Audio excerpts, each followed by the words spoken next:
guys, it's Matt with Tips for Truckers over here. Sorry about the scenery. Just parked in the middle of nowhere here. This is where I'm unloading. But just wanted to do a quick video touching on all the new rule changes that I'm aware of for last week. A lot of exciting new logbook changes. And let's just get into it. Now, I did another video about the most awesome one.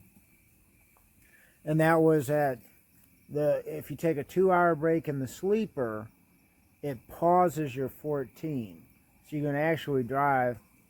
You can't drive for 16 hours, but you can stretch it out to a 16-hour workday if you're in the sleeper for 2 hours while they're unloading your truck, loading, or, whatever. So that's a real big thing. But speaking of the two, the 8 and 2 hour split has changed as well. So like I said, the 2 pauses your 14. But also, you could do an 8 and 2 hour split, or you could do a 7 and 3. So all these new rule changes, there's nothing that makes the job more difficult. There's only more opportunities and options for, to give you more flexibility with your logbook. So you could do 8 and 2 hour split, sleeper, or you could do a 7 and 3, which to my knowledge has never been done before. It's never been a rule before, but hey, it's cool to have either option. So that gives you a little bit more flexibility. And the third one that I'm aware of is that your 8-hour, 30-minute break after 8 hours. It used to be 8 hours of your 14. As soon as you start that clock, in 8 hours you need to take a 30-minute break. But now, believe it or not,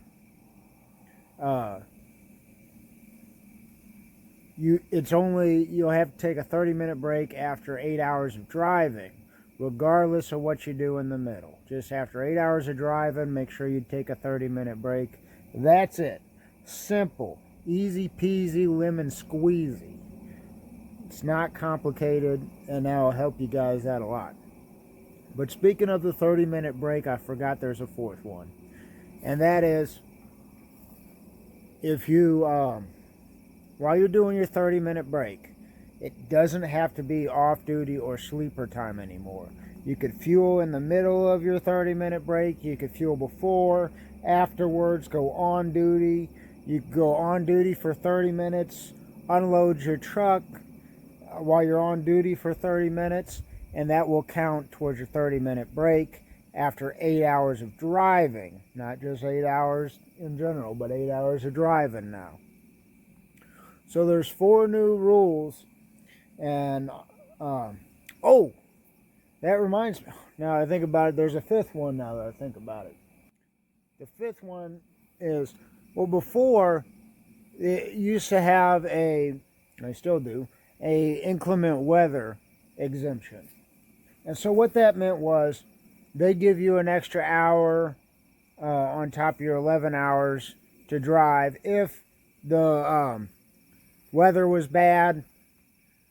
And here's the thing, you can't know that the weather is going to be bad or the weather is bad where you're going before you're dispatched. Now, that may be hard to prove, it may be hard to disprove, so that throws a wrench in the system, but it's a nice thing to have. So if you're driving, before it was practically unusable. I think it actually gave you an extra 2 hours of driving because it didn't extend your 14. So I mean, you get 12 hours to drive, 13 hours to drive within 14 hours.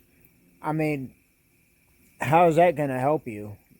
Especially if the weather is inclement, you might be throwing on chains or taking a break, being safe, taking a nap before you drive in treacherous conditions. But so that didn't make any sense whatsoever. It was practically unusable. It was forcing you to have to drive and hurry up in inclement weather. But guess what? That changed now slightly. It gives you an extra 2 hours of driving, and it gives you an extra 2 hours on your 14. Gives you a little bit extra time to throw your snow chains on. Check out my videos on throwing snow chains.